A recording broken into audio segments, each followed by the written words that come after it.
And for this week's late debate, I was joined by Industry Minister Arthur Sinodinos in Canberra and Shadow Infrastructure Minister Anthony Albanese here in Sydney.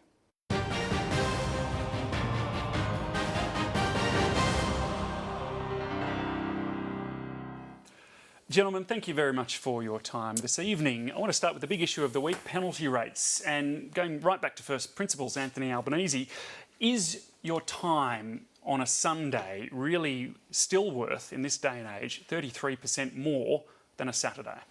Well, I'll tell you what, Parliament doesn't sit on a Sunday. Sunday is still a very... Nor a Saturday. Sunday is still a very special day. And when I was a student, I got myself through uni in part by working the 11 p.m. Saturday night to 7 a.m. Sunday shift at Pancakes on the Rocks. Now, as a 19 and 20-year-old, giving up my Saturday nights and being bleary-eyed for the rest of Sunday, I fully expected proper compensation, and I got it. And the truth is that so many people out there rely upon penalty rates to pay their mortgage, to put food on the table of their kids. And this is about their living standards. Sure, and we'll talk about overall wages a little later. But Arthur, just your thoughts on Sunday versus Saturday, because that's what this is about. It's not about Sunday versus Wednesday, it's Sunday versus Saturday. Well, I think, David, we don't sort of live in a society these days where things used to close after 5 o'clock, or at hotels you had the 6 o'clock swill, and on weekends shopping habits have changed, what people do has changed. So yes, life has moved on, and this is not about trying to sort of say that one particular section of the community should bear the brunt of economic change. Economic change is happening all around us, and we're having to adjust in a lot of ways. And this is another example of where a change is occurring. We have to figure out how this change can be managed in the interests not just of the economy in the broad, but of the people who are directly affected, so that we get a change which is consistent with where I think the Commission has come out, which is change is justified. How do we now do it in a way which also best looks after the people who are potentially involved? Well, and I take Albo's point about people who have chosen to work or maximise their income by working particular parts of the week, but this is not a situation where you have a commission which has taken a long time to come to a considered view, looked at all the arguments and suggested change is appropriate, it can be beneficial. The question now is, how do you implement that change in an empathetic and forward-looking way? Well, the Prime Minister did have something to say on that just yesterday after blaming Labor essentially for the decision of the independent umpire all week. This is what Malcolm Turnbull said yesterday. We're very supportive of the Commission managing this transition in a way that ensures that take-home pay is, as far as possible, maintained. So, Arthur Sinodinos, will the government actually put a submission into Fair Work to push for that phasing in of this rates decision? David, we're having a discussion to that effect at Cabinet next week, so I expect that there would be a submission, but that's ultimately a matter for the Cabinet about the content of any submission. But the point the Prime Minister was making is that we have had this Commission look at this. The Commission in its own decision indicated that there were transitional arrangements that had to be considered. It welcomed submissions on that. They've looked at this complex issue which arises out of reviews to the modern award system which have been going on over a period, which have been part of the Fair Work Commission's work. Fair Work Commission which was remodelled under Labor, so this is a process going on for some time. One of the victories of Labor in, I think, 2007 was to get the Liberal Party, the coalition, to accept that there needed to be a remodelled Industrial Relations Commission which became the Fair Work Commission. We have said since we will stick by the umpire's decisions. Well, that's the point here, really, isn't it, Anthony Albanese? Because this is an independent umpire. It was a former ACTU boss who's heading it up, Ian Ross. Why is this decision so egregious that you have to make a call to intervene? Because where does that end? I mean, do we intervene with the Reserve Bank of Australia next time they do an interest rate rise that we don't like? The fact is that when the government just last year didn't like a decision of the Road Safety Remuneration Tribunal, they didn't just say, oh, we should revisit that decision. They abolished the tribunal and left nothing in its place dealing with safety in heavy vehicles. So we're not going to be lectured by the government about process. What we're concerned about is people. Do you welcome the phasing in, though, if that does indeed come to pass, because that would be cushioned somewhat by wages growth? I just find it quite extraordinary that the Commission could come down with a decision that cuts the real wages of people who are some of the poorest workers in society. And that's essentially what this decision has done. At a time when we have record profits, where we have senior executives getting these huge bonuses, those people at the bottom, and they're the people who are working on Sundays getting these penalty rates, they're the ones who've copped a cut to their living standards. And it's the first time since we've had arbitration commissions for over 100 years, it's true. But it's the first time that we've ever seen a decision handed down with that cut to living standards, a cut to real wages. Just very briefly, Arthur, that's the bottom line, isn't it? Because even with a phase-in, they will be worse off. Please, so David, how do you confront David, that those is attacks? a nonsense. What Anthony just said is a nonsense. The Arbitration Commission, the Industrial Relations Commission have handed down plenty of judgments where they varied wages in particular industries up and down. They don't cut wages, Arthur. Anthony, Name one when they've cut wages for a whole group of people, for hundreds of thousands of people across the board.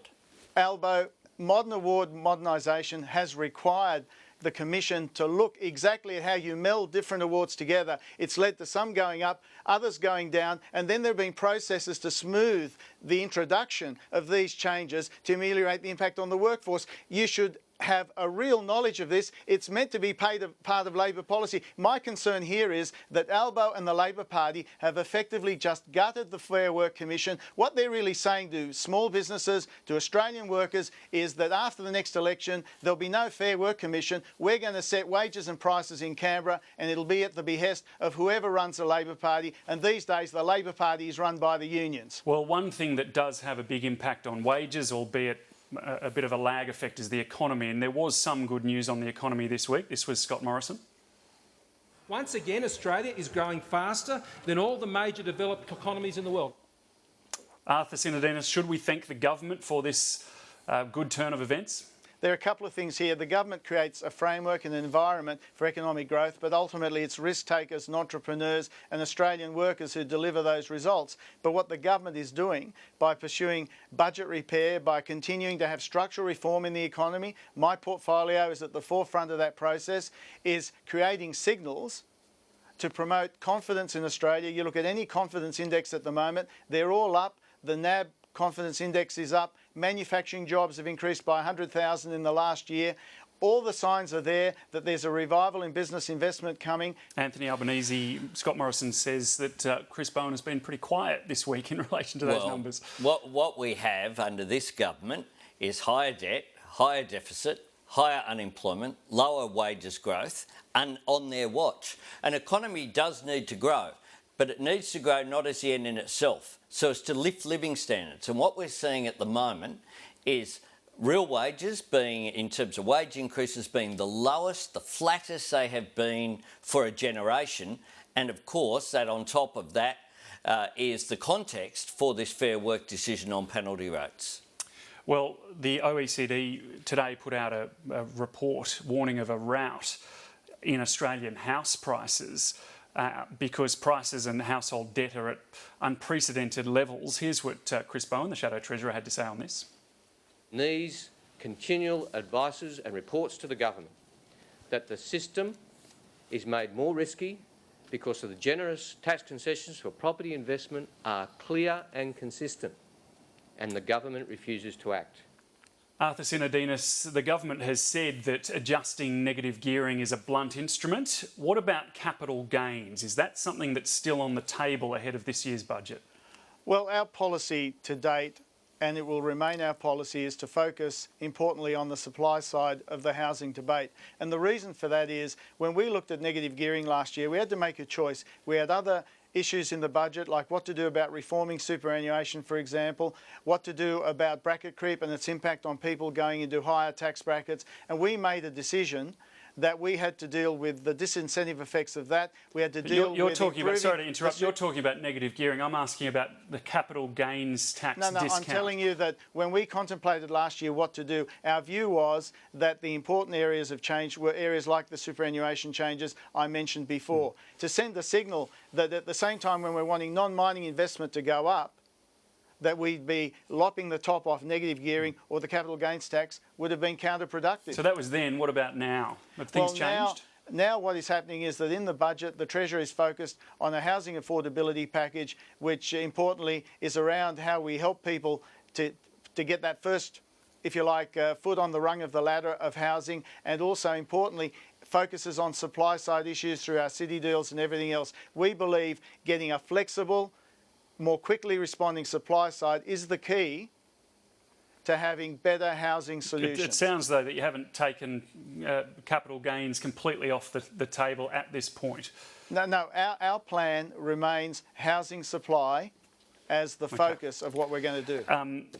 Is now, when you look back at this OECD report, not the time to be adjusting both negative gearing and capital gains? Could that burst the bubble? It's well past the time, David. And the government itself, what we saw last year was the government float ideas and then kill them off. Float ideas, say there's a problem, and then walk away from a solution. Last year, they were talking about the excesses of negative gearing and capital gains tax when it applies to investment properties. And then as soon as we came out with a modest, but I think a comprehensive plan, we didn't say it'd fix all the problems, but it certainly would be an improvement. They walked away from any reform because this is a government that is stuck in an opposition mindset. They act like an opposition in exile on the government benches. Now, today you had the OECD, which identified the extraordinary increase. We're talking about a 250% real increase in house values over 20 years. What that is meaning is that people are just being frozen out of the market, the next generation. And we've heard the government solution, get a rich parent or get a well-paying job. They've come up with these outrageous slurs, really. Meanwhile, young people are struggling to get into the market, and that's bad for the economy. The Reserve Bank Governor said the same thing effectively last Friday. We're running out of time. There is one more topic I just wanted to get to. You mentioned exile on the government benches. This week, Malcolm Turnbull directly blamed Tony Abbott for the news poll result on Monday, which showed the government trailing Labor 55 to 45. Arthur Sinodinos, if you look at the trend, though, of the news poll since Malcolm Turnbull became leader, it's been a gradual decline. This isn't something that's leapt into negative territory just in the past week. Is it really Tony Abbott's fault? Look, this government under Malcolm Turnbull has made some pretty tough decisions over the last 18 months or so since Malcolm's been the Prime Minister. I alluded to a couple of those from last year's budget, for example. We've been prepared often to take on our own base in the cause of trying to promote broader economic reform, because you can't look someone in the eye with, who may be a lower income person and say there are certain budget measures we're taking in relation to you and not do it in relation to people higher up the income scale. And he's had the courage to do that. He's brought more things on the table. So yes, we have taken a bit of a battering at times. And the other thing is, importantly, he leads Bill Shorten as preferred Prime Minister. For all this talk about the government being behind, why is it that this opposition leader who will say or do anything for a vote is unable to become the preferred Prime Minister? That's the question that maybe is preoccupying. Well, that was the question I was going to put to Anthony Albanese, so what's your answer? Well, look, the fact is that Tony Abbott's been able to intervene because there's a void. The government doesn't have a sense of purpose. The government doesn't have a narrative. Why then isn't Bill Shorten able to be in front? The critical figure here is the vote in terms of the parties. And the truth is that they're now on 45 two-party preferred. They're seeing a tanking in the primary vote of the coalition. We've got a Prime Minister who people aren't angry at, I don't think, but they are very disappointed in because they see him shrinking before their very eyes. He's walked away from values and views he's had for his whole political life about public transport, about climate change, about marriage equality, and they just think, you know, what's the purpose of Malcolm Turnbull other than him sitting in the lodge? Well, we are out of time, gentlemen. I'm going to have to interrupt you both. Thank you both very much for joining us. Thank you, evening. Anthony. Good to be with you, David. See you, Arthur. Barnaby Joyce speaking to us earlier. So how did the Australian Federal Police describe the metadata breach? Commissioner Andrew Colvin says it was the result of human error.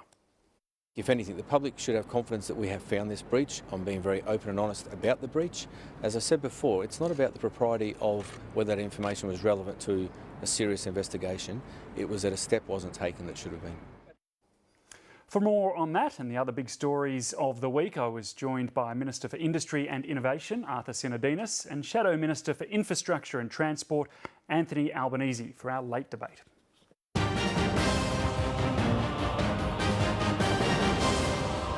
Gentlemen, thanks for your time on Lateline. Thanks, David. Let's start with this metadata breach. Can we still, Arthur Sinodinos, have faith in the system now that we know that an AFP officer has accessed a journalist's metadata to find out who was leaking? This was meant to be about national security.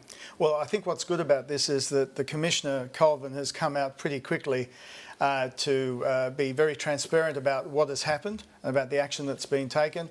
I'm not across all the details of the case that's involved, but I think we can take some comfort from the fact that someone like Commissioner Colvin is prepared to come out there, make a clean breast of what's happened, and to the extent that this feeds into issues around how that sort of data is protected and all the rest of it, well then obviously that's something that can be looked at in due course. But let's get the full facts on the table first. So, Anthony Albanese, is this where it should end, or should there be some sort of investigation? Well, journalists, of course, expressed concern about this legislation at the time, and it was this very, what appears to have happened here was the very concern that they had. So there does need to be a proper investigation. There needs to be... Should that be independent of the AFP? I think that would be appropriate for at least some level of oversight, and for there to be a sober analysis of what went wrong here, and if any response is required to make sure this isn't repeated, then the government and the opposition should both be prepared to, in a bipartisan way, make sure that that happens. So that might come, say, from rewriting legislation if needed? Well, we'll wait and see. I don't want to get ahead of it, but what's very clear is that this is precisely the concern that many people have about the retention of metadata, and that metadata should be retained only on the basis of the strict protections that were put in place. It appears there's been a breach of that, so there clearly needs to be a response. Would the government consider an independent investigation? Look, let's get the facts on the table first, and the Attorney-General will obviously have to consider what's happened and the circumstances surrounding it. But again, I just make the point that Commissioner Colvin's come out very quickly on this, and I've no doubt that there'll be lessons to be learnt from this. OK, a lot of politics to get through from the week. This was the Treasurer, Scott Morrison, yesterday talking about good debt and bad debt. This was his definition. Australians understand that taking out a mortgage to pay for their home is a wise investment for their future. But they also know that putting your everyday expenses on the credit card is not a good idea. It never ends well. And that is basically the difference between good debt and bad debt. The same is true for governments. Minister, this concept of good debt and bad debt is nothing new. Big business has used this model for a long time. Some states have done it too. It was really only the coalition that framed all debt as bad debt through the Abbott and Hockey years, saying the debt and deficit disaster, the budget emergency. Is this reframing a concession that that wasn't the right approach? I think some history first. Deficits lead to debt. So it was really the issue of deficits running wild that was the issue that led to the whole debate around, well, what are appropriate levels of debt? And it was in that context that there was the talk about what was an appropriate level of debt to have, as opposed, and that's when the implication was drawn that, well, there are some levels of debt that get too high, that's a bad level of debt to have. So that was the context in which the whole debate started.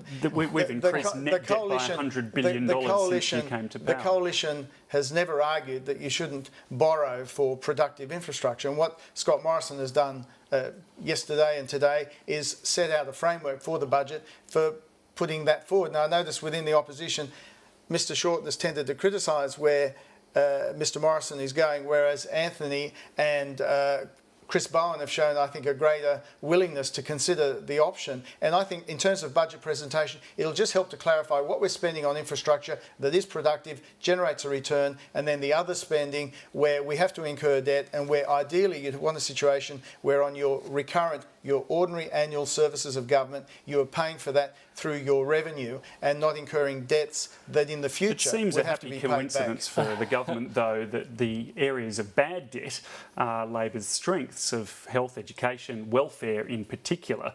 Is the government taking into account the positive impact of investing in human capital in those areas? Look, let me make it clear. Spending in health, education, all those areas is not bad spending or bad debt. That's not what the Coalition is saying. Bad debt is a situation where on your recurrent spending, you're in a situation where you're borrowing, and in the future you may either have to cut that spending back or raise taxes to pay for it. It becomes unsustainable. Now, human capital, the point you raise is a very good one, and we've known for a long time that investing in human capital is important.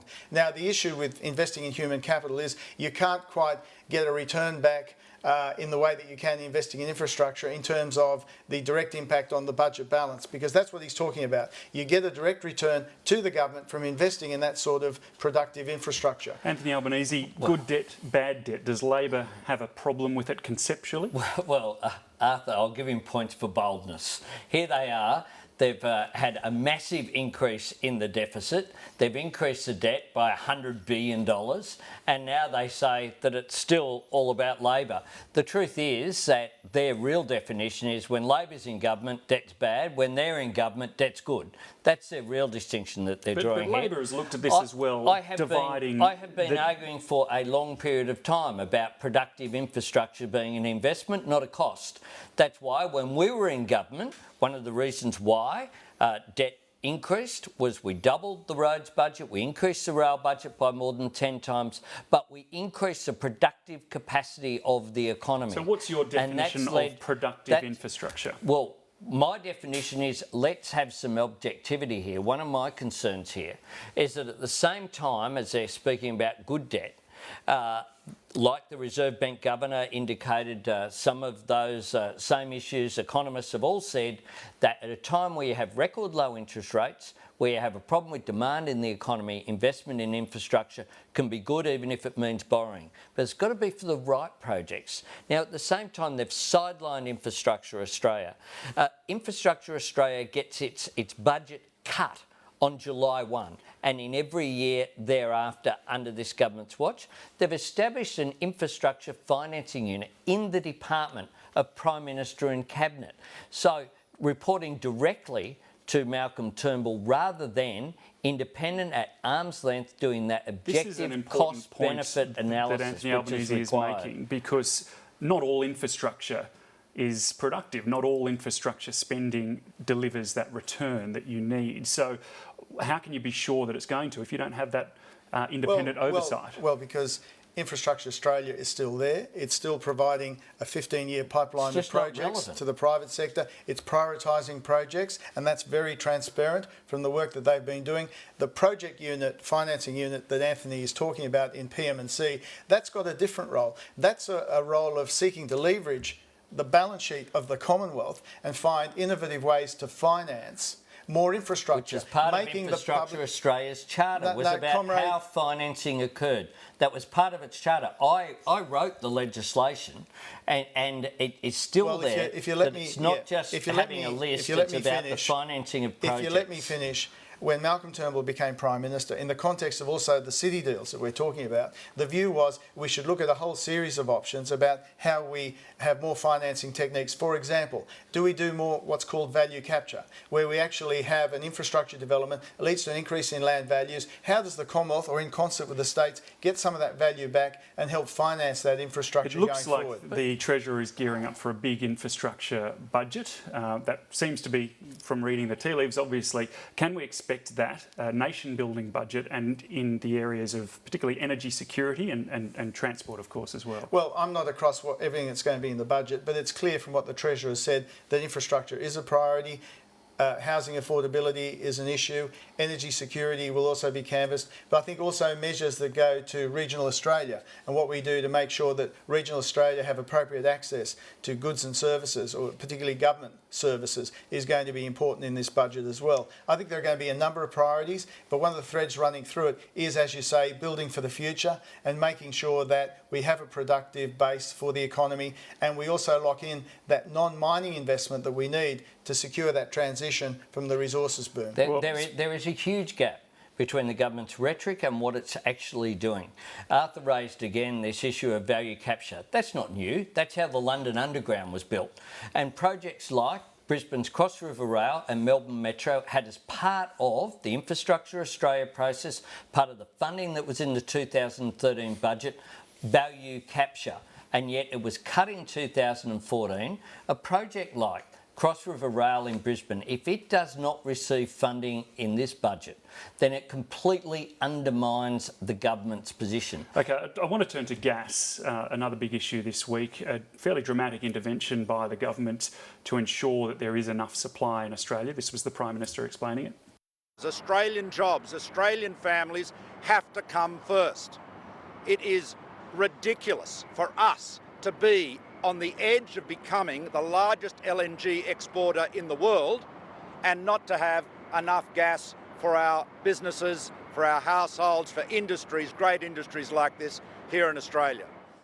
Anthony Albanese, it's no small thing to ban a company from exporting their product. The government's measure is temporary. The Labor Party is pushing for a more permanent measure. How can you be sure that that is a better way to go and won't impact too much on sovereign risk in particular, which the companies have raised? We argued this at the last election campaign for a permanent national interest test. Is the national interest something that's only there some of the time, or is it a permanent feature of what government should do? So you need to do that. And the second element that you need to do, and Arthur knows this, is an emissions intensity scheme. Is you do need that signal being there. The energy sector all say that. Economists all say that. The government knows that that's the case. It was raised at the end of last year by the Energy Minister, Josh Frydenberg, and shot down in a space of a couple of days because of the government's internals with the ongoing fight between the Abbott forces and the Turnbull forces. But it is common sense and it needs to have both those elements. This temporary measure is up to the Minister's discretion. Yes. Beyond that, though, it's pretty unclear as to what will sort of meet the benchmark of a shortage. So what would happen is the Minister for Resources and consulting other relevant ministers would look prospectively, and the period to be determined still, whether it's 12 months, for example, prospectively at the supply and demand balance in the economy when it comes to gas, how much is potentially going overseas, how much is potentially available domestically, looking at But it's a judgment call in the end. No, it's based on facts. It's based on information that will be provided by the companies, information provided by the ACCC. The numbers will tell the story. Either those big gas producers that we're talking about are net contributors to the domestic gas supply, in which case they're putting more in the system than they're taking out, or they're not. And the point is, the Minister for Resources would then make a judgment as to whether a particular company and particular shipments could go forward. Now, you're right, this is a strong thing to do, but we've had 2 rounds of discussions with the gas producers. I've been there as Industry Minister. It's become clear to me, increasingly with the stories I get out of all sorts of small, medium, larger enterprises being asked to pay double their gas bill from last year, 80% increases, 100% So will price increases. be a factor in that decision by the Minister? Will the price of gas Well, what we see the play prices into this? being is an outcome of a process where we make sure that the gas producers are making a net contribution to domestic gas supply so that there's downward pressure on prices. So it's about the quantity of gas rather than the price of gas. Exactly. And the price will ultimately Because the reflect Prime Minister that did balance. say that wholesale prices should not be materially different to export prices. When you net back the costs of preparing gas for export, there should be a broad equivalency. And so the point he was making was, on that basis, prices should be lower than some of the prices that are being quoted. This just doesn't sound all that clear. I mean, businesses need certainty, don't they? This seems a little bit opaque. Well, Well, what do you want us to do? You want us to go out tomorrow and say, we will make the gas price $6 or $4. The fact is, you can't do it like that. You either look at the quantity or the price, not both. We're looking at the quantity to put that downward pressure on prices. I tell you what business wants. They want the certainty that the national interest isn't a temporary phenomenon. That the national interest is something that is considered that policy would do nothing. As part of policy. Well, Malcolm Turnbull made an announcement the other day about wholesale prices should be half, and then changed it by the afternoon. No, well, he didn't actually change it. I mean, Labor's been saying that. He's been all over the shop on this issue. Been misrepresenting. No, he's been all over the shop on this issue. He said, I mean, I'll give you the quote. He said people are being offered prices of $20 a gigajoule. It should be around half that or less. Exactly. He's talking about the wholesale price from the start. Not about the retail price. Sure, that's right. But about the offers that people were being given in contracts. Now they're saying, and when Arthur's asked whether price should be a signal for whether there be this intervention or not, they won't say whether it is. No, we've been consistent they won't say from whether day one. It is. And can I say, the national interest test that Labor talk about, that's a prospective thing to do with new developments. It does nothing for the situation now. That's what we're dealing with, a short-term intervention until our longer-term measures to improve the market, greater transparency of gas prices, increase the competition, get more exploration development going in states like Victoria and New South Wales where there have been limits or moratoria. It's all, you've got to walk and chew gum. Anthony Albanese and Arthur Sinodinos, thanks very much for joining us on Lateline. Good to be with you. Horrific events this week, not just in Manchester, but also in the Philippines. Martial law declared, a police chief beheaded, and Jakarta, twin suicide bombings there as well. Are we doing enough? Are we focusing enough on what's happening on our doorstep, Arthur Sinodinos? Well, David, these incidents are a reminder that the war on terror in all its manifestations is ongoing. I remember one president of the United States, George W. Bush, once saying it was going to be a pretty long campaign. I don't think he had any illusions about it. And look, we should be optimistic about our capacity to ultimately deal with all of this, but we have to be realistic and recognise on the way through there will be incidents. We do everything in our power to prevent incidents from happening. We rely on the cooperation we have with, among others, the Muslim community to help in this regard. In the case of Indonesia in particular, Malcolm Turnbull has a strong relationship with Joko Widodo, and we use that to always encourage the Indonesians in their anti-terror campaigns. And they've done a lot to help us in that regard and vice versa. Anthony Albanese, what have you taken out of this week? Well, I think Duncan Lewis, the head of Asia, has said that we're at the end of the beginning rather than the beginning of the end of the struggle against terror. And that is a dire warning, really, but a reality check for all of us. We have to be vigilant. We have to ensure that we respond to this as a nation, not as political parties. And I must say that in my time, both in opposition and in government, that has certainly been the case. We need to make sure that when an incident occurs, we have an examination and then we have a response, and any further reforms that are required occur.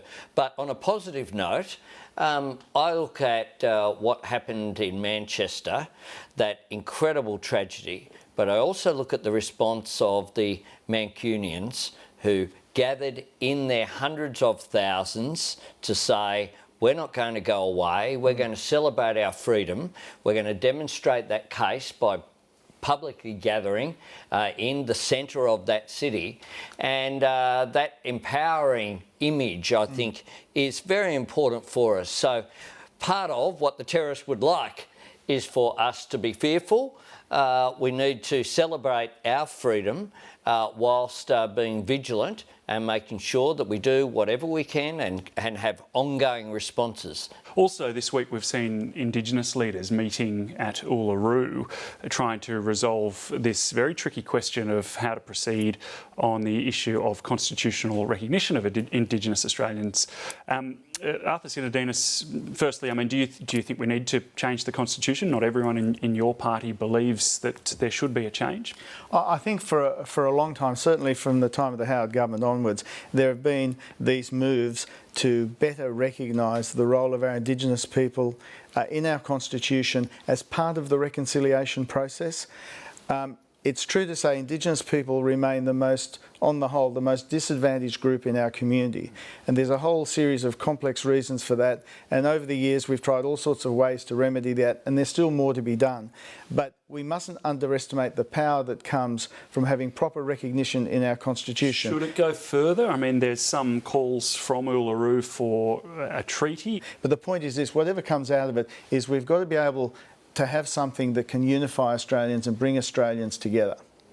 It can't be a process which then gets cherry-picked by various groups in the community, have their own agendas. There must be one agenda. How does this bring Australians together? It really does need bipartisan support. I mean, do you have a preference, Anthony Albanese, in terms of the change to the Constitution and whether there should be more a treaty or an Aboriginal body that advises government and policymakers? Well, I think in part our responsibility as policymakers is to listen to those people directly affected. It is unfinished business, but I'm very hopeful that just as after the national apology, it was a unifying event. It was my proudest moment that I've experienced in the National Parliament.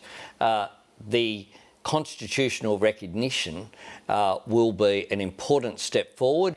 I want to get on to the politics of this week. We saw the Labor caucus lock in opposition to the government's plans for a Gonski 2.0, as Malcolm Turnbull described it. This is what Bill Shorten told the caucus. We're going to have this argument. We need you to help us win this argument. We can win this argument. If the government want to fight on education and who's fed income, excellent. Excellent, excellent, excellent. He's clearly relishing the prospect of a fight on education. Anthony Albanese, why block $19 billion in additional funding just because you want another $22 billion on top of that? Well, there are $22.3 billion reasons why we're opposed to what the government has put forward. But why block the first $19 billion that they're proposing? Our position is that we created the Gonski process. It came out with needs-based funding. It's good that the government's adopted the rhetoric, but they haven't adopted the substance. And the fact is that when you have circumstances whereby some of the most disadvantaged schools in Australia, particularly if you have a look at the impact on the Northern Territory, for example, are going to not receive the funding that they need, then this is an inadequate package. But the point is, why not accept the $19 billion, as Craig Emerson himself suggested, and then promise to do more than the coalition, promise to go that $22 billion further? The fact is, of course, that appropriations are made in appropriations bills. The fact is that this package is inadequate, that the government has adopted the rhetoric but not the substance. And that is our concern. This is an opportunity to get it right for a generation, to stop the divisive debate that's been going on for many years between whether you should be funding government schools or non-government schools, to move to needs-based funding. But to do that, you need the resources to do it. This government hasn't been prepared to do that. Arthur Sinodinos, excuse me. Some people do call me out. Sorry, apologies. Only our mothers can tell us apart. The Greens are also moving away from this, it seems. Is there a chance this is going to be blocked in the Senate? Can you get this through? Can I come back a step? What's been good from the coalition's point of view in this debate is that we've put a strong position on the table. It involves significant additional funding. It's gone back to the original Gonski formula, if you like, from the 2011 report that Anthony referred to. It's a formula, I think, easy for people out there to understand. It's on needs basis, and we can demonstrate through the school estimator around the country how many schools are going to do better than this, and the circumstances in which some schools lose out because of special deals that were done over a very long period of time. What Simon Birmingham's done is to clean it all up and put things on a principled basis, and that's 18, as you say, 0.7 billion more funding. Labor can promise more if they want, and they can explain how they're going to pay for that. But for us, it's a very easy equation, I believe, to sell out there. And I believe most Australians will say, well, good on them for getting on, making a decision, putting the money on the table, and we're linking that with reform. It's important to understand Gonski 2.0 is not just about the money, it's about a process of consultation, a series of experts with Gonski out there in the community, trying to find out what is the best way to improve the quality of education. We make the best use of the money. The two are linked.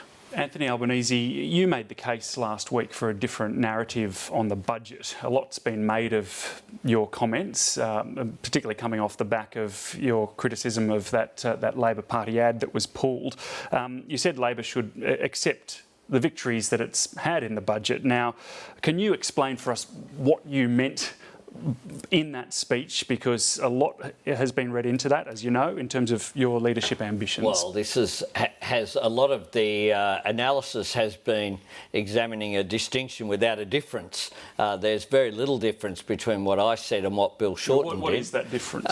Well, what I said was that the government, in terms of its rhetoric, has adopted a range of positions that are consistent with Labor's positions. So, for example, they've said, and I've said this since Malcolm Turnbull became the Prime Minister, he's gone out there and said, I support public transport, I support the Commonwealth having a role in our cities. What I say is, that's a good thing.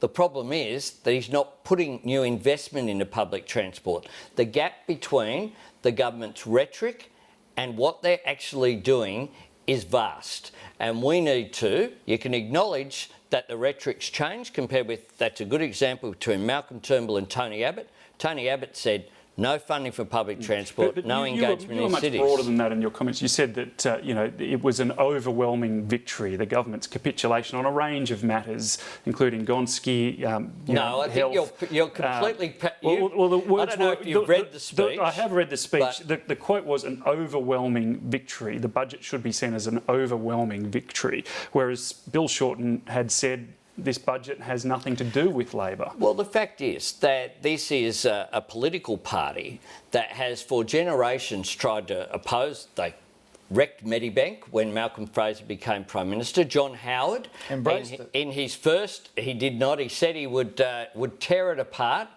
And then undermined it under Tony Abbott. Now, Malcolm Turnbull says that he supports Medicare. It's good that he says he supports Medicare. It's a pity that they're maintaining the freeze on Medicare co-payments for another 2 years. If you look at the substance of what they're actually doing in this budget, whether it's health, whether it's education, whether it's infrastructure, whether it's the national broadband network, where they've moved from saying the national broadband network should be sorry to interrupt, but you don't accept the criticism from some of your colleagues. One of your senior colleagues told me this week that you're not only damaging your own chances, but you're damaging Bill Shorten and Labor's chances. Not at all.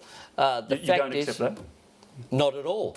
The fact is that I'm a team player. I've been out there arguing this case. I've been saying about the cities and infrastructure policy and other policy the same positions for a long, long period of time. Arthur Sinodinos, on your side, considering the big leap... Happy to talk about considering the large ideological leap that this budget took, Tony Abbott's been fairly quiet. Do you welcome that? Do you think there's been a change in sentiment there? What's going on? Look, I think Tony, like the rest of us in the coalition, believed that there was no point after the last election continuing with a series of policies which clearly were not going to be passed by the Senate. So the point was to have a reset. So this budget is that reset. It was pragmatic.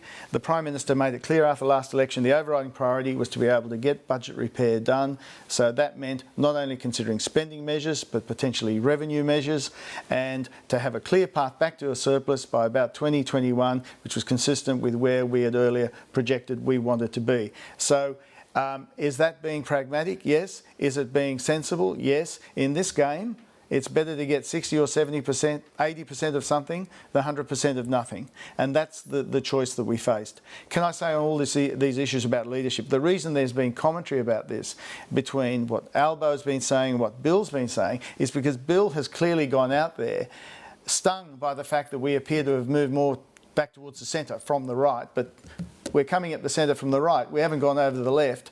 The point is he's been stung by that, and he is now going further out in order to differentiate further. That's the point he's making, and he's making, I think, a big mistake. He peaked at the last election. If he is still leader by the next election, he could well face the fate of the Beasleys and others of the world, where you often find opposition leaders do their best at their first election, and then after a while, as people get more and more used to having them around, they start to get a bit shop-soiled. In his case, he's never led Malcolm Turnbull as preferred Prime Minister.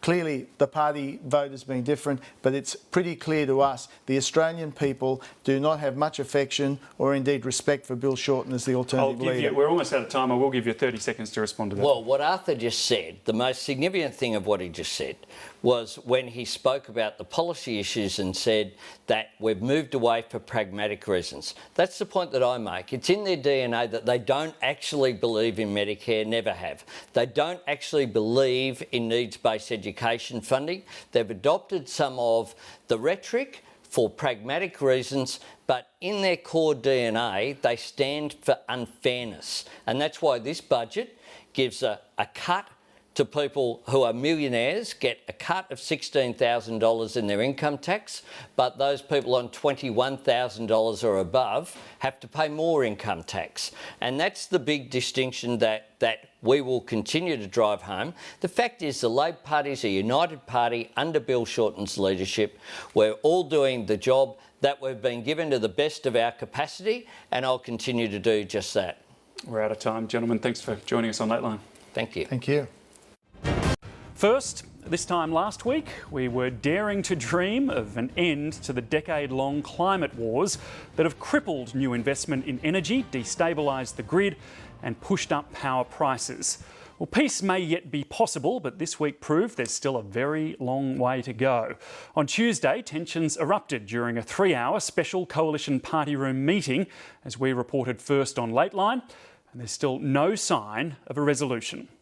Look, it was a very valuable discussion. It was a very constructive discussion. Every time this parliament sits down to discuss climate change, Tony Abbott comes in like a wrecking ball, and he's doing it again.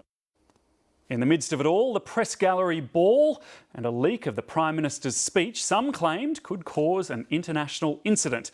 To discuss the week, I was joined earlier by Industry Minister Arthur Sinodinos and Shadow Infrastructure Minister Anthony Albanese for our late debate.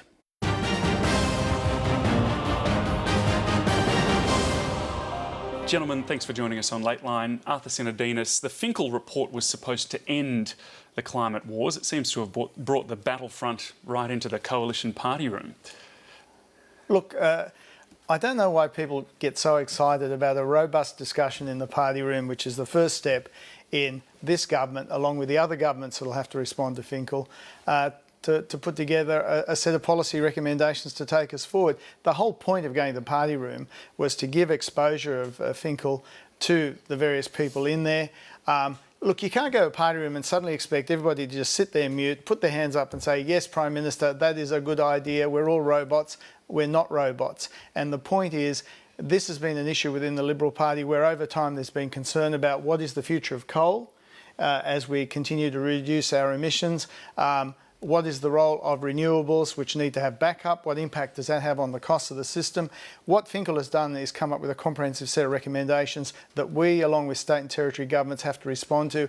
And that's the point, isn't it? That the government hasn't yet come to a decision on this. I sat through most of that discussion in the party room, and I wasn't surprised that some people were quite passionate in putting a view, but in fact, I thought it was a pretty civilised discourse on the whole. Anthony Albanese, that's right, isn't it? I mean, that's where the discussion should happen. That's where there should be no holds barred.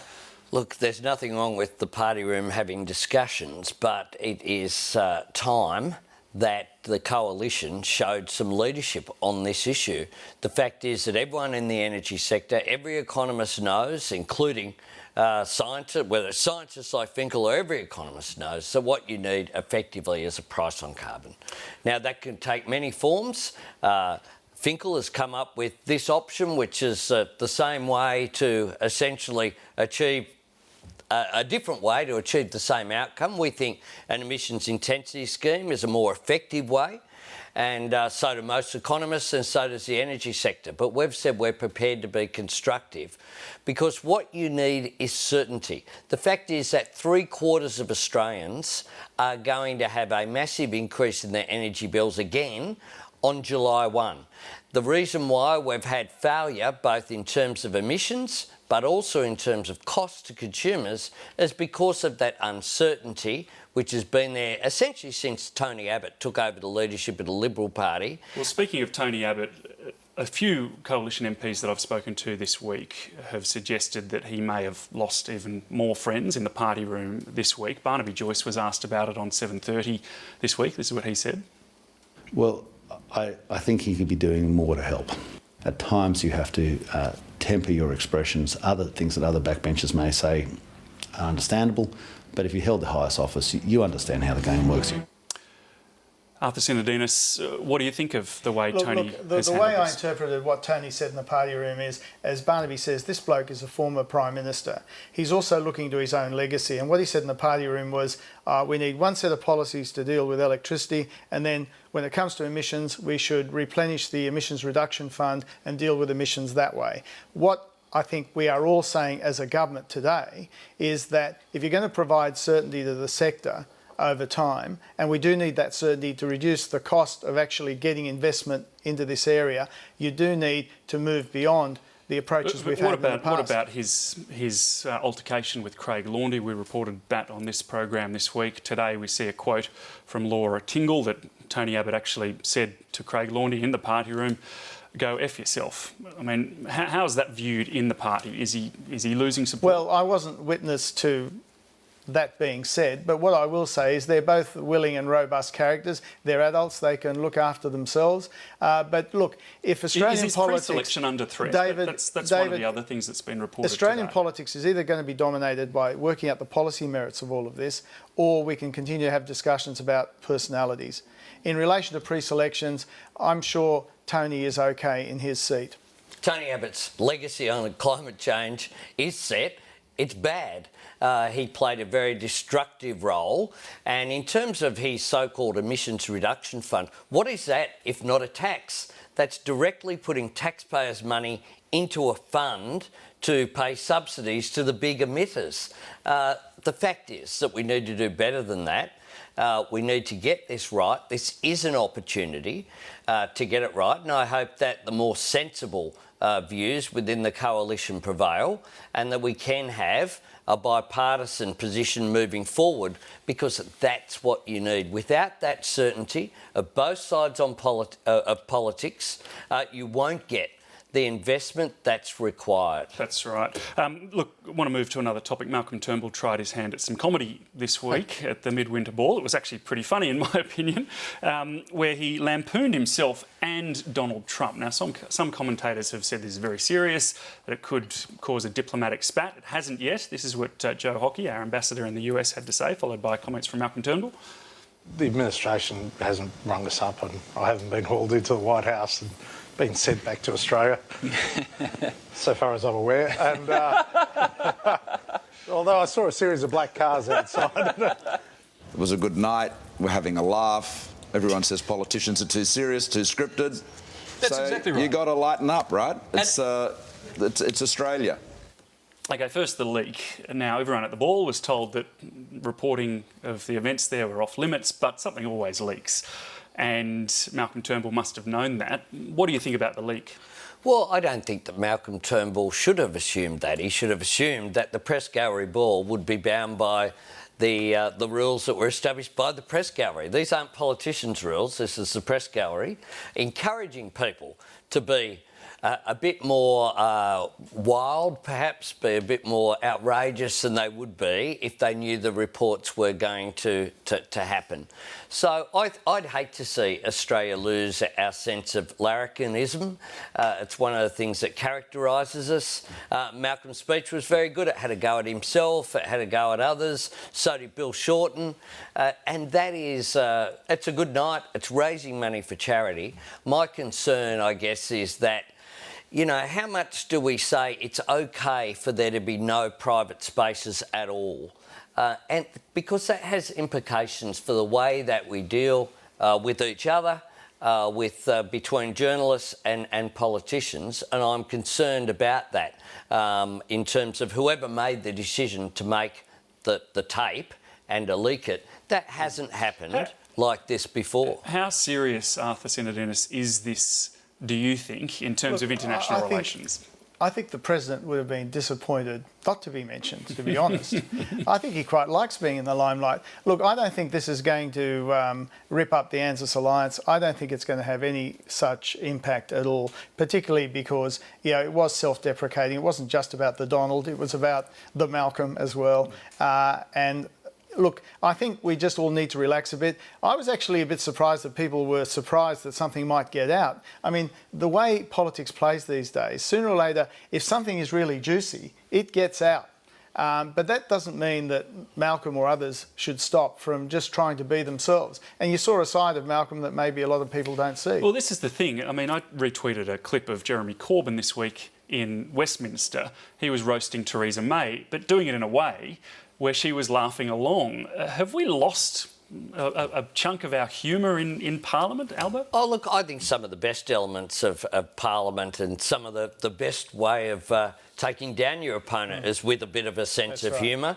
Certainly that's something that I tried to do from time to time as leader of the House of Representatives. I found that if you could get the place laughing, even during that hung Parliament, at ourselves in part, then that would be far preferable. And I do think that that is what the public want to see. And, you know, I certainly don't think there's any long-term damage at all to Malcolm Turnbull or to the relationship with the US. Could politicians be more authentic? Well, I think they certainly should try to be. I always try to be. I reckon Arthur's someone who tries to be as well.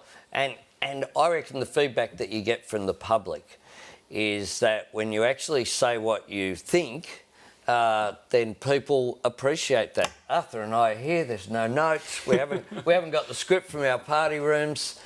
That's a good thing. Arthur Sinodinos, have we lost the humour? Look, I think one impression I have is if you go back to, say, the 60s and 70s, there's an impression that there were some quite long-standing friendships across the political divide. You had characters like Fred Daly, who were seen as, and he was leader of the House at one stage, who were great at actually puncturing a situation with humour. Jim Killen was the same. There has been, I think, in recent years, more of a stiffening in a sense and more of a, we've gotten into the trenches, and I think we've actually got to move away from that because I think the public instinctively turn off when they see that. Does that make it harder to actually get things done across the aisle? Only if you decide that that's the only way you're going to be. What about the Victorian ministers, Hunt, Tudge and Sukkar, who today were called to explain in court their criticism of the courts over terrorism sentencing? Now, they didn't go to court, but their lawyers did on their behalf. Anthony Albanese, did they go too far?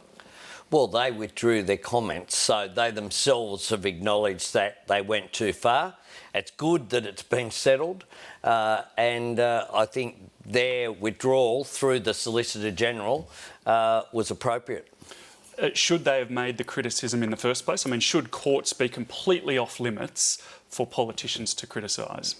Well, what happened with their comments was a bit too far. They've acknowledged that by the fact that they have withdrawn their comments.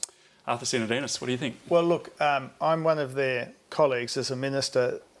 The judgment in the case has been reserved, so I can't really comment any more than that, given the circumstances. What about more broadly, though, on the issue of criticism of courts? Leave them out of it. Should politicians weigh into... Look, I've said some stuff on that before, but really, because of this judgment now, I'm really bound not to say any more. One thing that is clear, and it's important to state, is given there was a bit of a debate about politicians deciding, for example, people's parole, that would be a very bad idea.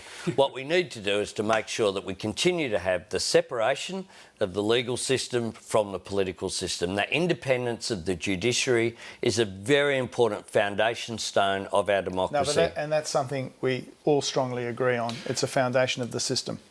OK, look, we've just got 90 seconds left. I just wanted to ask about debt. It's hit $500 billion, $500 billion today. Now, Arthur Sinodinos, you guys were elected to fix this, weren't you? And we've reduced the rate of growth in debt. the rate of growth in spending from now on is going to be about 1.9% in real terms, the lowest in 50 years. From next year, we're going to be borrowing for infrastructure, no more borrowing for recurrent or operational expenses. So in that sense, we're doing what we need to do to get to a surplus by 2021, and as part of that, we've also been prepared to contemplate revenue measures in a way that we would not have a couple of years ago. Just in 20 seconds or so, Anthony Albanese. 20 seconds, grab a soundbite from them before they were elected. They spoke about debt and deficit disaster, they've made it worse. Anthony Albanese, Arthur Sinodinos, thanks so much for joining us. Good to be with you.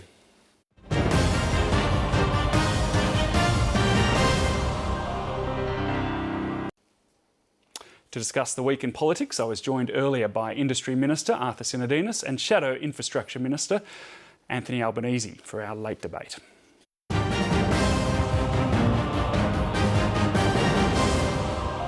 Gentlemen, welcome to Late Line. We heard what Bill Shorten thinks about inequality today. He's outlined the problem. Anthony Albanese, what do you think could be some of the solutions? Well, what we know is that before you get to a solution, you've got to identify the problem, and we have certainly done that as a party in recent times. What we're saying is that we need to address the current taxation system whereby PAYE taxpayers, ordinary working families, earning money to put food on the table of their families, are paying more than their fair share. So we need to look at ways in which we can address that. We've already put on the table the capital gains tax and fringe benefits tax reforms. We've already put on the table the fact that people should have a limit on how much they can claim as a tax deduction for their accountant. And there are other measures that we'll look at. So should those sort of measures go further? I mean, should we go further on negative gearing, capital gains, family trusts? I think we've got it right when it comes to the housing affordability package, but we'll look at a range of other measures and make announcements at the appropriate time. Inequality's at a 75-year high, and we know that the direction of this government that has seen big tax cuts essentially for people on my income, whereas people at the lower and middle end have missed out, let alone people who've lost, for example, their energy supplement. We know that the system isn't working for the majority of people at the moment, and it needs to be addressed. Minister, do you think we have a major problem with inequality? Well, all of us in Australia want people to have a fair go and have a go. And we want people to have as many jobs as possible. If you want to have an economy where, you know, the goods and services and incomes are equally spread or more fairly spread, the most important thing is to get people into work. So the focus has got to be on equality of opportunity, removing the barriers to people getting into the workforce, helping to educate and train people for the workforce, helping them now with the pace of change accelerating, be able to train and retrain for the jobs of the future. So I think it's about equality of opportunity. Bill Shorten, to me, today seemed to focus too much on divvying up the existing pie rather than how we grow the pie and make sure everybody has a fair go in getting an increased share of the pie. Otherwise, what you end up doing, you make it sound like a zero-sum game, and that's what he does. It's almost like you've got to keep putting taxes up. You've got to be very careful how you do that, because you can run out of people at the top end to keep putting taxes up on. You start raising more taxes on the middle, and then you get into the situation where you're actually deterring people from wanting to work longer because they feel every extra dollar, they're going to be paying half of that to the taxman. So we have got to have incentive. He's got to talk more about incentive and risk-taking if he wants to motivate people to grow the pie. Well, David, the nurses out there earning $50,000 a year know that they're paying more tax than many people who earn 10 times or 20 times that amount. I'll stop you there because Bill Shorten actually spoke about the nurses today, and he was referring specifically to family trusts. Have a listen to what he had to say. Almost all of this is perfectly legal. But when a nurse on $50,000 asks why someone who earns 20 times more than they do pays less in tax, saying it's legal is not satisfactory. So specifically on family trusts, $3.5 billion a year is lost in taxation that could be gathered through these loopholes. They're perfectly legal and in many cases appropriate. But do you think we should be getting more tax out of family trusts? Well, quite clearly what I think is that the current tax system isn't fair enough, and that there are people who currently, it's not a matter of... Are you talking specifically about that area of the family I'm talking about high-income earners using various mechanisms in order to minimise their tax in a way so that when you have people, if you earn $1 million a year and you're paying less than the nurse earning $50,000 a year, then there's something wrong with the system. And a fair society is an inclusive society. And the other thing is that Arthur, to take up what Arthur said with respect, we're not talking about just maintaining the existing pie and carving it up differently. What we're saying is that greater equality is also good economics, because people at the lower end and middle end, of course, don't save their income, they spend it. They spend it, they create jobs, they create that economic activity. So there is a lot of evidence from economists that shows that good equality is also good macroeconomic policy, as well as good policy in terms of social justice. Arthur Sinodinos. I'm a bit of a veteran of the tax wars. In 2001, we looked at taxing trusts as like companies, and there was a huge backlash. And where did it come from? A lot of it came from small business and from family farms and the like. So these structures are quite widespread throughout the economy, and they're not being used for tax dodging. Often they're used as a way of saving income for later or whatever. But it is skewed towards the wealthy. They are the ones getting the most Well, you can say that of this. almost anything in the tax system, that if you're better off, you may have more of an opportunity to take advantage of the provisions of the tax law. The important thing here is that this is the thin end of the wedge. Labor talk about how they're going to crack down on just one part of town because politically they think that'll sound great. But ultimately, if you keep spending money and spending keeps going up, you'll be taxing people more and more of that burden falls on particularly low and middle income earners. We saw this week the announcement of the creation of a Home Affairs Department, a super department. Dennis Richardson is very well respected by both sides of politics and probably more credentialed than anyone around at the moment. This is what he had to say about it. There is a reasonable argument in respect of immigration and bringing immigration closely together. But I think beyond that, it is primarily presentational. Primarily presentational. Arthur Sinodinos, what do you think he meant by that? Well, you'd have to ask Dennis what he meant, but I'll tell you what the Prime Minister meant. Well, I can tell you what I think he meant, which is that he's talking mostly about optics, i.e. politics. I reject that, because after the election, the Prime Minister was briefed by his department about options around something like this. He asked for work to be done on it over the subsequent period without interfering in the normal day-to-day work of those agencies. And he's done due diligence, including talking with officials overseas about this, and came to a considered view that given the way the war on terror and everything else is evolving, having our structures evolve to reflect that, have a central Department of Home Affairs which coordinates these agencies. The agencies continue to all report to the Minister. None of them are cut off from ministerial contact. Having the Attorney-General now with a clear line of responsibility for oversight and for integrity, I think is a much cleaner way to go. We've had silence, though, from those on the front line this week. The Federal Police, ASIO, I mean, they're not people who normally comment on day-to-day business, but this is such a big change. You would expect them to be standing beside the Prime Minister. Was that silence somewhat unsettling? Well, I don't think I'd read anything of the silence. As you say, it's not their role to be going out there providing public commentary. And remember, at the end of the day, this is a Westminster system. The Prime Minister takes responsibility for the machinery of government and the structures of government. And I'm satisfied from the work I observed that he did due diligence on why it was necessary to go down this route.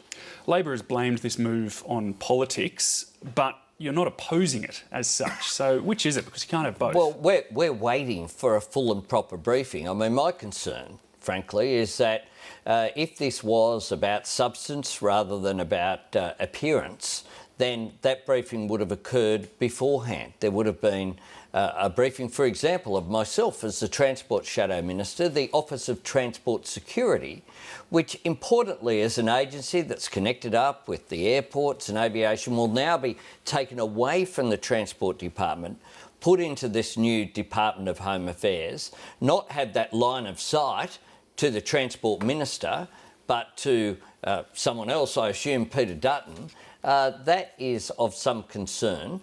but we'll examine the detail. We want national security issues to be bipartisan, so we'll look at the detail, but we'll look at it in the light as well, I think, I was concerned to see Malcolm Turnbull out there with military personnel, with masks on, with guns, for an announcement the day before. That seemed to me to be completely inappropriate, frankly. One of the things that Laura Tingle pointed out this week is that this announcement actually puts immigration further into the realm of security rather than economics. What do you think about that, Anthony Albanese?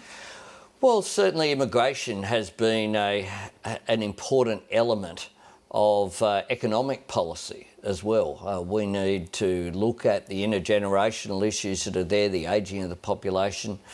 We need to look at skill sets, and migration departments and ministers historically have played that role rather than just the national security element. Of course, we need to have those checks on people who come here under whatever category, but I think it's a legitimate point to ask, as part of the briefings that we get, for what are the implications for immigration policy and its oversight of removing it from what's been its traditional space. Is the government sending a signal here that it believes immigration is more of a security issue than an economic one? I don't believe so, but it is more complicated than it used to be. And immigration issues, citizenship issues have all gotten caught up more in the whole security frame in which we find ourselves. Dutton will be supported by two ministers, one on the justice side and one on the more on the immigration side. But he's an experienced immigration minister, and I think he was keen to retain that overall policy-setting responsibility for immigration. Malcolm Turnbull, strong believer in the nation-building role of immigration, always trumpets our success as a multicultural society. So I think he will certainly continue to take a strong interest in the nation-building aspects of immigration. But it shouldn't have been about, to take up the point that you just said there, it's about him, you suggesting, as the reason why immigration is in the Home Affairs Department. No, I'm saying he's got the experience. Well, departmental structure should be about the right structure, and then you look at the personnel. Our concern here is, I think the concern of the public is that this has been about Peter Dutton being placed in a position. My only response to that is government structures continue to evolve, and they will. We saw this week another Greens senator drop off the political perch. This was Larissa Waters announcing it. I just want to apologise to my party and to all of the wonderful Queenslanders that I've been so proud to represent in the last 6 years. It's been a real honour to speak for them and to stand up for things that I'm really passionate for. Arthur Sinodinos, you worked with Scott Ludlam and Larissa Waters in the Senate. Is this fair, what's happened to them? Well, look, I know both of them quite well. I think they were quite sincere. I don't necessarily agree with a lot of what they went on about, clearly. But where there are rules, and we're all subject to them. And are those rules outdated, do you think? Well, that's a debate we can have. The danger with having that debate now is it can look a bit self-serving if we suddenly do it off the back of a couple of cases like this. I think it's better if the debate is maybe in a slightly broader context, and in fact plays into the issues we were just talking about what is the concept of citizenship today and how do you assess that. And there's a lot of common ground, and where possible we should focus on the common ground in this area, because the signal we don't want to send to our fellow Australians is, they see a lot of stuff out of Canberra which always looks like it's just narkiness. A bit of emphasising what we have in common, I think, would be really good going forward. Anthony Albanese. Well, I think this is a failure, clearly, of the Greens' political structure that has caused them other problems as well, with Lee Rhiannon being one out against 9 Green senators wanting to go one way, and it would appear that after being excluded from the party room, the one has been stronger than the 9. You're not suggesting that she had anything to do with... Well, who knows? It's quite clearly that you've had within the Greens a great deal of turmoil. I certainly had a fair bit to do with Scott Ludlam. I regarded him as a person of integrity who was good to deal with. But you know, it is pretty careless as well. It's got to be just said. Really briefly on the Constitution. I mean, what do you think about that? Is this an outdated section? Well, not that it's easy to change. Well, the Constitution, it is what it is, and what's more, you sign a form saying that you don't have other allegiances. So it's not like they haven't made a personal declaration as well. Gentlemen, we're out of time. Thanks for joining us. Thank you. Good to be with you.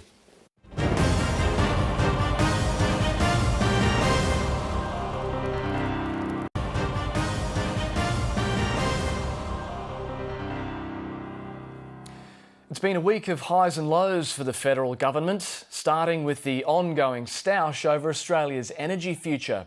Malcolm Turnbull's quest to convince AGL chief Andy Veazey to keep the Liddell power station opened beyond 2022 has yet to yield a positive result, but the government did have one significant win.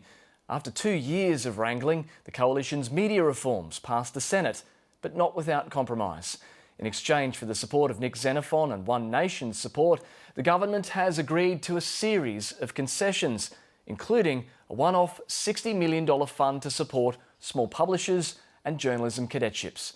To discuss the week in politics, I was joined earlier by Industry Minister Arthur Sinodinos and Shadow Infrastructure Minister Anthony Albanese for our late debate. Gentlemen, thanks for joining us. Minister, if I could start with you. Firstly, reports today that you've cut jobs at the CSIRO, including in the lab that helped invent Wi-Fi. Why? Let's be very clear here. I haven't cut any jobs. CSIRO are reducing positions in some areas and increasing positions in others. So over the next couple of years, they'll be increasing positions by about 240 or so. So there are reallocations that go on over time. And this happens in any organisation. So when you say reallocations, are you saying an overall loss of positions? No, I think overall... Because the Staff Association says 1 in 5 jobs have been cut at the CSIRO since the coalition took power in 2013. Since the last budget, the forward estimates show an increase in the budget for CSIRO, which will translate to an increase in employment. What's happened here is CSIRO are cutting jobs in some areas and increasing jobs in others. So your attention's been drawn to some cuts in a number of areas. Those people will also be given the opportunity through the process to be redeployed, but also we are increasing jobs in other parts of CSIRO. This is something which happens over time. This is very much a management decision and a board decision. We don't run CSIRO on a day-to-day basis. And the reason for that is we're not scientists, we're not people who are versed in working out the trade-offs between the various disciplines within the CSIRO. That's their job, and I stand behind their decisions. Anthony Albanese, I'll bring you in here because what the Staff Association and the staff will want to hear is Labor will restore all the positions that the coalition has cut since 2013. Well, the only innovation that's occurred under this so-called innovation Prime Minister is euphemisms for job cuts. Today we've heard redeployment, reallocation. This is a government that doesn't respect science.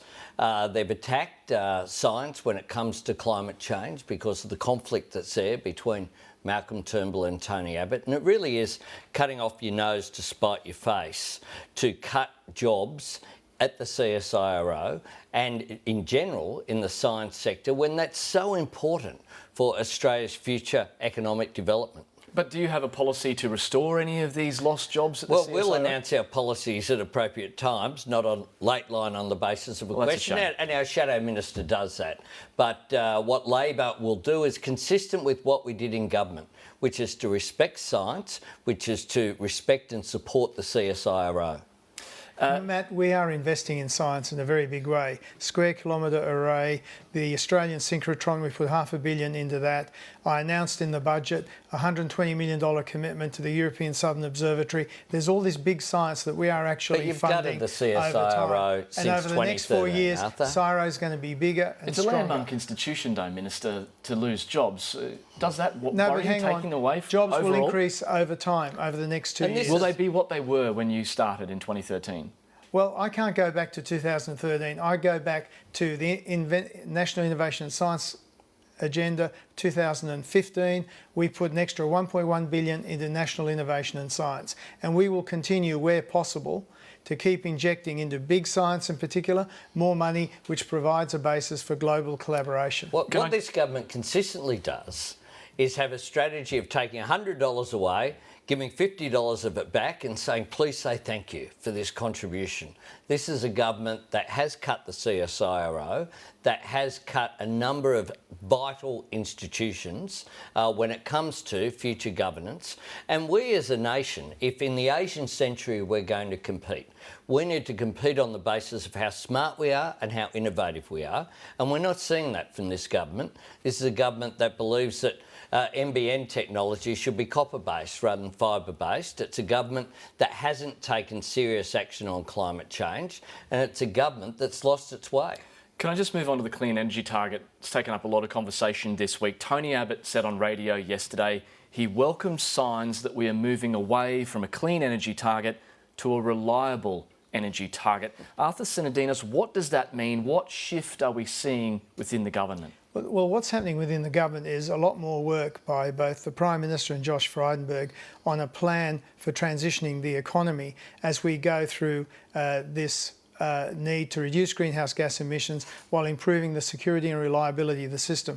Malcolm Turnbull's the first Prime Minister to commit to a plan, and after he got the report from the energy market operator around dispatchability of power, the power that has to be available 24/7, just very recently, he's now putting together a plan which ensures we have base load to go through while we transition to more renewables on the system, but with this caveat that those renewables have to have backup and storage. And we're not going to put Australia's security and reliability at risk by just having a headline policy of 50% RET and whatever else happens, happens. Well, I guess the takeout message here is the Paris Agreement target, 26 to 28% reduction of our 2005 emissions by 2030. Yeah. So can you guarantee that whatever form the clean energy target takes, that it honours that target? I can guarantee that whatever we do in this area will be consistent with our obligations, because we're not walking away from Paris. We made those agreements in good faith. We're not walking away from it. But Australians are saying they want security and reliability, but they want downward pressure on affordability. In other words, affordability to be improved by prices being lower where possible. We have to meet that trifecta. Anthony Albanese, I want to ask you this, because when this new modelled clean energy target or reliable energy target comes out, it looks like it's going to include some form of coal. Would Labor accept a clean energy target if it included coal, if it helps us meet that Paris Agreement target? Well, this is now 2 years since Malcolm Turnbull became Prime Minister to the day. And what we've seen is that Malcolm Turnbull has increasingly become Tony Abbott when it comes to policy on climate change. We've seen a retreat. Now, Labor supported an emissions intensity scheme as the best way going forward. But in order to get certainty, the key thing that we need here is certainty. In order to get that, we're prepared to cop the clean energy target and to be cooperative when Professor Finkel brought down his review. Yeah, so and the purpose of that clean energy target was to hit that Paris Agreement target. That was the mechanism to get there. So if this mechanism does the same thing, will you support it? Well, what's the basis for this mechanism? Is it Mr Finkel, the chief scientist, or is it Tony Abbott? That's the problem here, is that no longer are we trying to appease the science and therefore protect the planet and the national economic interest. What we're doing is just appeasing Tony Abbott. So we'll have a look at anything that comes out at the time. But the truth is that the Finkel review had 40 recommendations. The key one has just sat there for month after month, not been adopted, and it should have been. That should have been the time in which we moved forward in a bipartisan way. Labor did our bit by compromising, by saying we'd be prepared to support that rather than the emissions intensity scheme, which everyone knows is actually much more preferable in terms of lowering prices and ensuring certainty and reliability. But what we have now is the compromise position being moved away from by the government itself. Just on that point, Arthur Sinodinos, there's been reports that there is a revolt going on the backbench by pro-coal MPs, 6 to 10 willing to cross the floor. Are you hearing this? Is this happening? Well, I see it in the papers. I don't have colleagues ringing me up and saying, look, we're about to revolt on this. But people are making their views very clear. If we can't take the community with us on system reliability and affordability of power, we won't be able to keep them on greenhouse gas emissions being reduced. This is the point. And what's happened is, with the clean energy target, that posited gas as the transition fuel. Now, gas has been constrained by what's happened with gas exports, increasingly diverting from the domestic market, and also state governments like Victoria in particular, moratoria on exploration and development. If we want gas to be the peaking fuel, if we want gas to be the transition fuel, then we would be seriously considering taking all those controls off and doing what we're doing now, on top of that, which is the gas security mechanism and other things. But we have to be able to assure Australians that emissions-intensive, trade-exposed sectors, the ones that my portfolio represents, the cement people, the steel makers, the aluminium smelters, that they have some sort of future as we transition, because the whole import of what Labor and the Greens say is often to indicate that somehow this can be a costless transition and all these industry effects can somehow be just papered over or glossed over. They're real, and we're working on a plan to keep things going while we take people with us. But Matt, just a few weeks ago, I visited northwest Queensland, Hughenden and Kidston. It was covered by Landline with Bob Catter. Yep. And what we saw there in those two projects, Kidston taking an old gold mine, putting at the moment stage 1 of the solar project there is 537,000 solar panels connected up, providing baseload by using hydro storage through the old gold mine effectively at Kennedy, wind, solar as well there. Together, that project, 1 million homes will be powered through renewable energy in northwest Queensland. It's like the government's just left behind all of this. The one thing that the people investing private sector capital in that project say is they want certainty. And this government's just incapable, it seems, of providing it. I hope they do get their act together and Labor is prepared to be constructive, but for goodness sake, they keep changing their mind every week. Well, yeah, industry is craving certainty. You're right on that point. Can I just switch to the same-sex postal survey? John Howard says we should be talking about what You should be allowed to say marriage equality, Matt. Well, it's a postal survey, same-sex marriage, but, you know, religious protections are what John Howard, the former Prime Minister, is quite exercised about. And he says, before we vote, we should be hearing what religious protections would be in place. And this is how Malcolm Turnbull responded when he was asked about it this morning. I can say to Mr Howard and to all Australians that if there is a majority yes vote in the postal survey, and I encourage Australians to vote yes, Lucy and I will be voting yes, if there is a majority yes vote, religious freedoms will be protected. There is consensus across the Parliament to do that. Arthur Sinodinos, what are these protections? Well, the protections would be these. And George Brandis put together a bill, an exposure draft of a bill some time back to give people a bit of a feel for what this would be. And it would essentially protect the capacity of religious institutions to continue to behave according to their own values and beliefs. So the whole baker thing, that's not included? You know, who doesn't want to sell the cake to a gay couple? There was some recognition of situations like that. But look, the whole point is that these would be further teased out. If, for example, we have a yes vote in the postal survey, there would be a capacity to have a private member's bill which would tease these out. The Parliament would have a capacity to debate these, and all parts of the Parliament, the crossbench, the Labor Party, whatever, would have the opportunity to contribute to that. So John Howard shouldn't be worried? Well, look, I think John Howard is raising a valid point, which is there are these sorts of concerns in the minds of some people who want to vote no. Now, I'm not sure whether, even if you fully satisfied those concerns, some people would just continue to vote no anyway. My point is there will be ample time afterwards to look at this after we've had this particular vote. This is not the way we started out. We wanted to have a proper plebiscite. Ideally, it would have been good to have had a situation where people had a bill before them that they were voting on at a plebiscite, even better, but we didn't have the chance to put that to the Australian people. So we're doing this in the best way we can, consistent with our election commitment, and then we can follow this issue up afterwards. Anthony Albanese, just on that comment from Malcolm Turnbull, he said there was consensus across the parliament. So is that right? You're on board? And there is. I'm a strong supporter of religious liberty. But I also want to say that the proponents of the no case need to actually argue it if they have one. And there is a case that they can make, one that I respect in terms of their religious views. If marriage really has nothing to do with the state, if it's a sacred institution from God, then I respect that some people have that view, and they should argue that. What they shouldn't do is argue things that have nothing to do with this voluntary postal survey.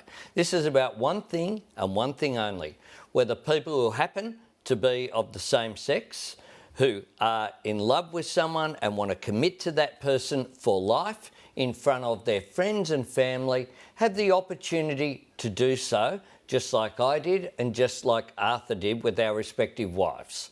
And what we're seeing here, I think, is a whole lot of issues that have nothing to do with this survey brought into it. The truth is that issues like cakes or what have you, that's covered by anti-discrimination right now. Families are diverse right now. What this is about is simply whether marriage equality exists or not, and I believe a whole lot of Australians will be filling in their ballot papers as we speak. They would have got them in the post today or Monday, early next week. I'd encourage people to vote, and I'm very hopeful and indeed confident that they will vote yes. Arthur Sinodinos, have you got your ballot in the mail yet?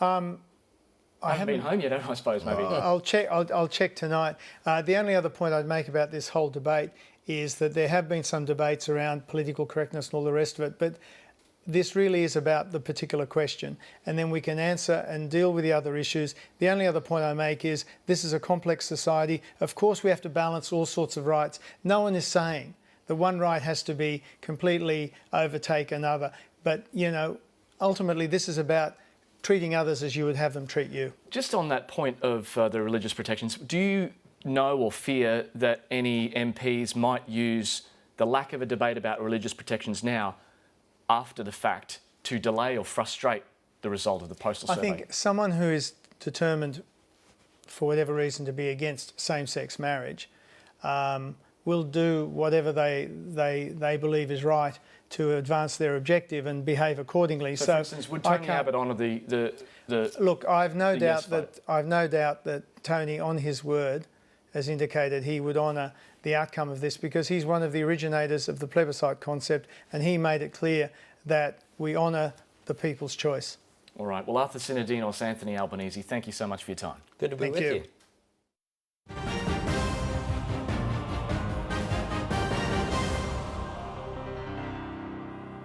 Now it's time to hear what you have, what can be done on Manus and the continuing citizenship crisis. I was joined by Minister for Urban Infrastructure Paul Fletcher and Labor frontbencher Anthony Albanese for the late debate.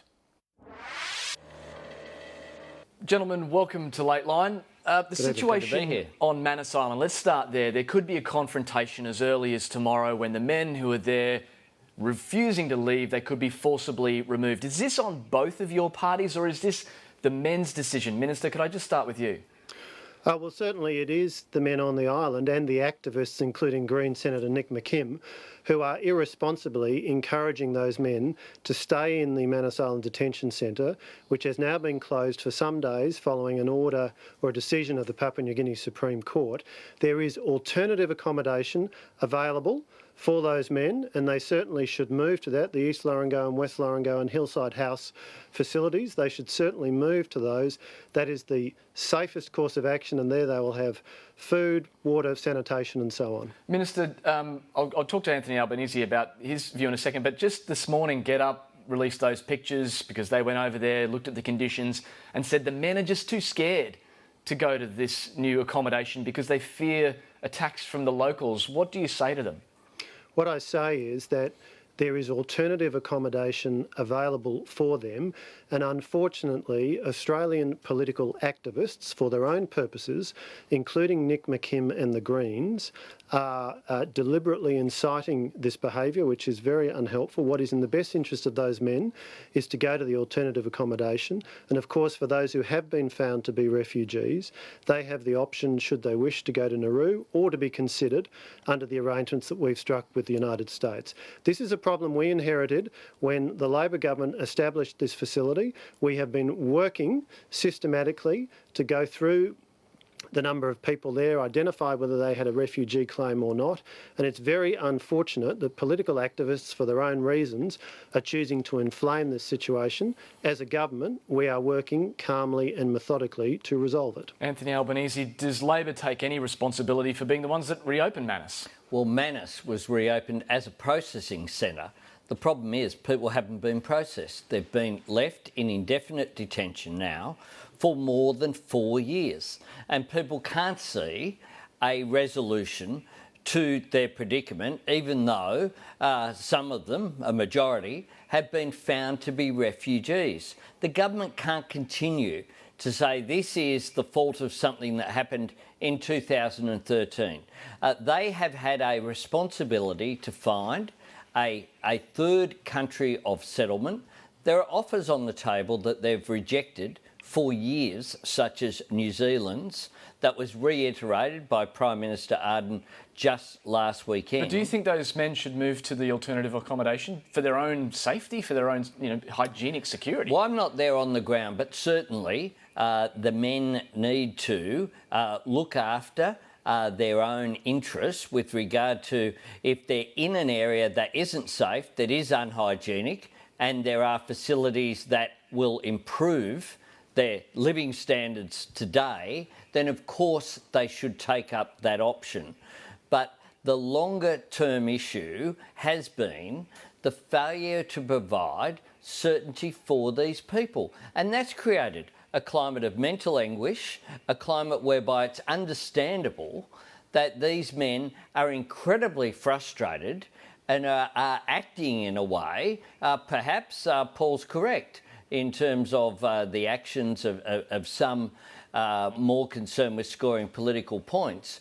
I'm concerned about... So you blame the activists as well here? No, I'm primarily concerned with not allocating blame. I'm concerned with getting a solution in the interests of humanity rather than scoring political points. And my concern is that the government has used these people essentially as political footballs, as a political opportunity, have not done terribly much to provide any solution so they can continue to point towards them and say, look, when Labor was in office, people came here as unauthorised arrivals seeking asylum. Paul Fletcher, can I get your response to Anthony Albanese here saying it's your fault for not finding a third country resettlement option for these guys? Look, let's be clear. When the Howard government left office, we did not have a border protection problem in Australia. The Rudd-Gillard-Rudd government comprehensively mismanaged this issue, totally mismanaged border security issues. As a result, some 50,000 people, unauthorised arrivals, came by boat. At least 1,200 that we know of died. And of course, it takes a long time. It takes time to re-establish order and to send a very clear message to the people smugglers that they will not be able to reopen their trade. That's what we are determined to do. Obviously, we want these men to have safe alternatives available to them. There are alternative facilities on Manus Island, East and West Lorengo, Hillside House. These facilities are available, but what we are also determined to do is maintain the strong border protection arrangements that we have put in place so that we do not once again see people encouraged to make the dangerous trip to Australia by boat, which tragically, under the Rudd-Gillard-Rudd Labor government, saw 50,000 people arrive unauthorised and 1,200 at least die at sea. But of course you can't trust Labor on this, because the left wing of the Labor Party, at the moment they got the chance, you would see them seeking to remove the strong border protections that we put in place. No one wants to see the people smugglers trade start again. No one wants to see that. But at the same time, we don't have to give up our humanity in doing so. And the fact that these people have been left there for far too long, and the government, when these issues are raised, they just go back to blaming someone else other than themselves. They've been responsible for this for a period of time. They're the people who voted against the Malaysia solution when we were in government. And they're the people who had Cambodia as a solution, which has cost $50 million to place one person in Cambodia. I want to move on before we run out of time. Citizenship crisis sucking basically all the oxygen out of Canberra at the moment. John Alexander reportedly close to quitting. Minister, that's your next door neighbour electorate, not just your colleague. You got any intel on whether John Alexander's going to walk? Look, John Alexander is a great member of Parliament. He's a great Australian. We all remember his triumphs on the tennis court, and he's served the people of Bennelong extremely well. He's in the course of taking advice. He'll, of course, have more to say when he's done that. But he's a great Australian. He's made a great contribution, and I'm very confident. Like past tense. You think it's all over? I'm very confident that he'll continue to make a strong contribution. Sounds like a valedictory, Paul. What we need to make sure of is that we have a proper process to establish certainty across the Parliament. That's what the Prime Minister announced on Monday. We've then been working with the opposition, seeking to engage in good faith with the opposition leader, who unfortunately seems to have more of an interest in spinning this out rather than coming to a resolution. But we've established a process, we've announced a process under which members of the House or senators will be asked to make a declaration, where appropriate, provide appropriate evidence. That would be on a register, publicly available, and then it would be open to the House or the Senate to make referrals to the High Court where there was a judgment that there was uncertainty about the status of a particular individual. Just on that topic, obviously we've already had 5 MPs booted. More referrals are looking likely. Let's take a listen to Christopher Pyne speaking to you, Anthony Albanese, this morning on Channel 9. If there are Labor MPs with citizenship issues that we have enough evidence to refer them to the High Court and Labor doesn't intend to cooperate, we will refer them without Labor's support. And if Bill Shorten refuses to cooperate, that is a matter for him. But we know that he's not a statesman. He's no John Curtin or Bob Hawke. We tried to work with him in a bipartisan way. He rejected that. So, Anthony Albanese, looks like things are getting political. Could there just be a tit-for-tat thing going on in Parliament now, referring people to the High Court? Well, that's just tin pot dictatorship stuff, saying you'll use a majority to make decisions about who has a right to sit in the Parliament and who will be referred off to the High Court. What we need is a mature response here and a bit of leadership, and it's Labor that's been showing leadership. We're the ones who said there should be a full disclosure before the Parliament, and now we're saying let's do it while Parliament's actually sitting. There is no reason why on November 10 we can't say that people can document their backgrounds of parents and grandparents by December 1. It is 3 weeks away from today that they have, and they've known about this for a long time. Get the documentation in, and then Parliament the following week in an orderly way, not with special sittings of Parliament at cost to the taxpayer, can refer anyone who Parliament sees fit to, but in an appropriate way, not as this tit-for-tat business that the government is threatening to engage in. Paul Fletcher, is this descending into just a partisan score contest here? Absolutely not. This is an issue that we know affects all parties, major parties, crossbenchers. Labor's been saying for months, oh, it doesn't affect us, we've got better vetting processes. It's very clear it does affect the Labor Party as well. So what we have said, as Christopher Pyne said this morning, as the Prime Minister has said, is that if there are issues about members of Parliament where there's a significant doubt about their eligibility to serve, that should be referred to the High Court. Now, what Mr Shorten has been trying to do is in some way carve out from the process the consideration of the status of Labor members like Justine Key and a number of others. Well, that's simply not appropriate. We need to have a process that looks objectively at every member's and every senator's circumstances, and that's what we want to do. So far from being political, this is about having a proper, objective process that looks at the facts and certainly doesn't give Mr Shorten the kind of special carve-out deal that he seems to want. We're a government, we're about delivering the best possible and most certain outcome here, getting on with the job. Mr Shorten, of course, is doing what he's always doing, which is trying to spread confusion. No one's arguing for anything other than uniformity. The difference is we're saying let's get on with it and do it sooner rather than later, because I don't understand, frankly, why the government doesn't seem to understand that it can't get oxygen or traction on anything, that this crisis is damaging the political fabric of our democracy. All sides are being damaged by this. Parliament looks bad. The Australian democratic system looks bad as a result of this. So let's resolve it as soon as possible. Can I, on that point? And that's why we've put forward a sensible process. Mr. You want to sit on December 18. Mr. Shorten needs to just come before to the party Santa Claus and engage arrives. on a sensible process rather than playing delay games for very Well, you're the transparent ones trying to political delay it though, motives. Paul. You're the ones who want to sit on December 18 just before Santa Claus arrives, have the High Court sit in February next year. The Prime Minister has made it clear that we're proposing December the 7th. After Parliament rises. December the 7th. After Parliament rises. As the time. And when does Parliament we ask rise? people to Paul? provide this evidence. When So does we've got a Parliament rise? clear December process 7th. to Well, move let's forward. just hear another an absurd suggestion. proposition. Let's just hear another suggestion, because the Greens leader, Richard Di Natale, looks like hitting the panic button on the entire Parliament. He's revealed that he's writing to the Governor-General. Let's take a listen. We know the Governor-General, when it comes to a constitutional crisis, has played a role in the past, and a very famous example of that.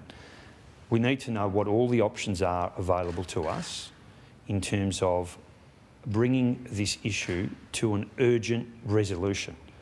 Anthony Albanese, that sounds like he wants the dismissal part 2. He stands condemned for that suggestion. Anyone who was around on the 11th of November, commemorated tomorrow 1975, and the damage that did to our democracy, the idea that this bloke would call for the intervention of the Governor-General to dismiss a government.